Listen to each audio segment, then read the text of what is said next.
La vraie connaissance de Dieu est une telle assise morale et spirituelle que même si tout est sans dessus dessous autour de nous, nous ne sommes pas ébranlés. Aucune épreuve, aucune fournaise ne peut nous faire déchoir de notre fermeté.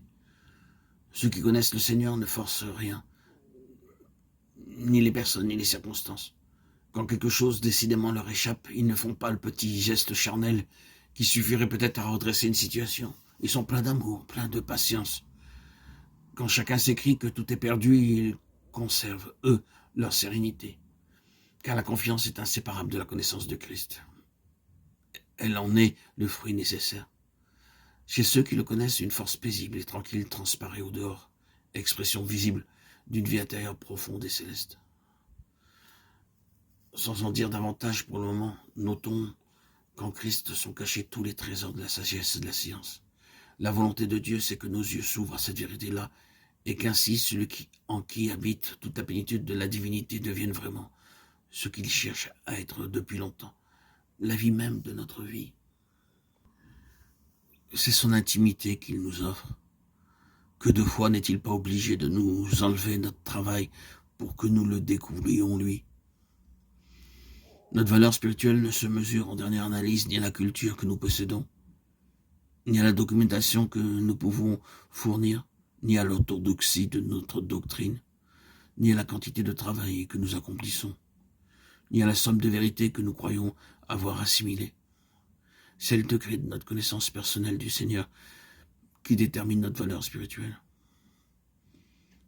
Car c'est elle seule qui peut faire connaître au dehors la vraie puissance de Dieu. C'est la seule chose qui demeurera quand tout le reste aura passé.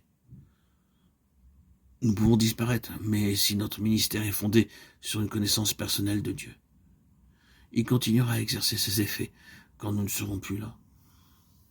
Nous pouvons nous faire du bien aux hommes suivant les ressources dont nous disposons. Mais qui dira le bien que Dieu peut leur faire quand il a des intermédiaires qui vivent dans son intimité? L'état de choses qui règne actuellement au sein du peuple de Dieu a quelque chose qui nous épouvante. Presque partout, on découvre que la vie n'est plus alimentée que par des choses extérieures. A-t-on besoin d'un conseil, d'une direction, d'un secours matériel, d'un éclaircissement spirituel, d'un renouveau de vie pour l'âme ou pour l'esprit? On ne sait plus trouver ces choses sans courir de droite et de gauche à la recherche de l'homme ou du livre qui pourra nous les donner.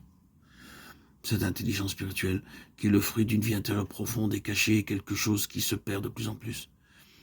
Il n'est pas surprenant dès lors que l'ennemi ait tant de voies d'accès pour accréditer ses séductions, ses contrefaçons, ses fausses doctrines, jusqu'au cœur de la place. Contre de tels errements, la connaissance personnelle de notre Seigneur, cultivée sous la discipline de l'Esprit, sera toujours notre meilleure sauvegarde.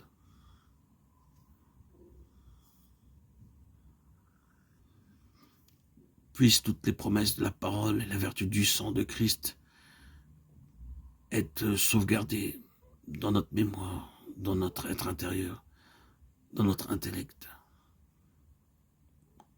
Puisse le Seigneur nous donner toujours la discipline et l'obéissance pour marcher sur ses chemins et ne pas être séduit par les choses extérieures de ce monde, qui ne trouvent à nos yeux aucun crédit. Amen, alléluia.